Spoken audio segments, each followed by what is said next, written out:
மக்களே, இது ரொம்ப ரொம்ப முக்கியமான பதிவு. என்னன்னு பார்த்தீங்கன்னா, உங்க வீட்ல குழந்தை இருந்துச்சுன்னா, இந்த 3 தப்பு மட்டும் பண்ணிடவே பண்ணிடாதீங்க. அப்படி நீங்க பண்ணீங்கன்னா, ஃபியூச்சர்ல நீங்க அந்த குழந்தைய நெனச்சு தினம் தினம் ரொம்ப ஃபீல் பண்ணுவீங்க. என்னன்னு பார்த்தீங்கன்னா, ஃபர்ஸ்ட்டு உங்க குழந்தை இருக்க அசிங்கமாவே பேசாதீங்க. நீங்க அசிங்கமா பேசுனீங்கன்னா, குழந்தை வந்து இந்த ஸ்டார்ட்டிங் ஸ்டேஜ்ல பேரண்ட்ஸ் என்ன பேசுனாங்களோ, அது மைண்ட்ல நல்லா அப்சர்வ் ஆயிடும். அது வந்து அந்த குழந்தைக்கே தெரியாம பேச ஆரம்பிச்சிடும். 2வது என்னன்னு பார்த்தீங்கன்னா, தப்பித்தவரை கூட உங்க குழந்தைங்க எதிர்க்க சண்டை மட்டும் போட்டுறாதீங்க. இப்போ குழந்தை வரைக்கும் நீங்கள் சண்டை போட்டிங்கன்னா அதுக்கு வந்து தெரிஞ்சிடும், அப்பா அம்மானா இப்படி தான் இருப்பாங்க, சண்டை போட்டுப்பாங்க, நம்மளும் சண்டை போடுவோம், நம்மளும் அந்த மாதிரி தான் இருக்கணும்னு சொல்லிட்டு அதுக்கே ஆழமாக பதிஞ்சிடும். ஆனால் அது தெரியாது, வெளிப்படையாக தெரியாது. ஆழமாக பதிஞ்சு அதுவும் அதே மாதிரி ரியாக்ட் பண்ண ஆரம்பிச்சிடும்.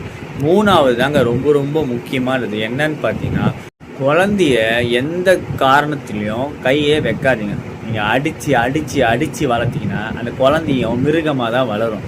அதனால் இந்த 3 தப்பை மட்டும் எந்த ஒரு காரணத்துக்காகவும் பண்ணவே பண்ணாதீங்க. ஏன்னா நீங்கள் இது பண்ணாமல் இருந்தாலே நீங்கள் ஒரு நல்ல பேரண்ட்டுன்னு உங்கள் குழந்தைக்கே தெரிஞ்சிடும். நீங்கள் இதில் ஒன்று பண்ணால் கூட உங்கள் குழந்தை ஏதாவது ஒரு இடத்துல மைனஸ் ஆகும்.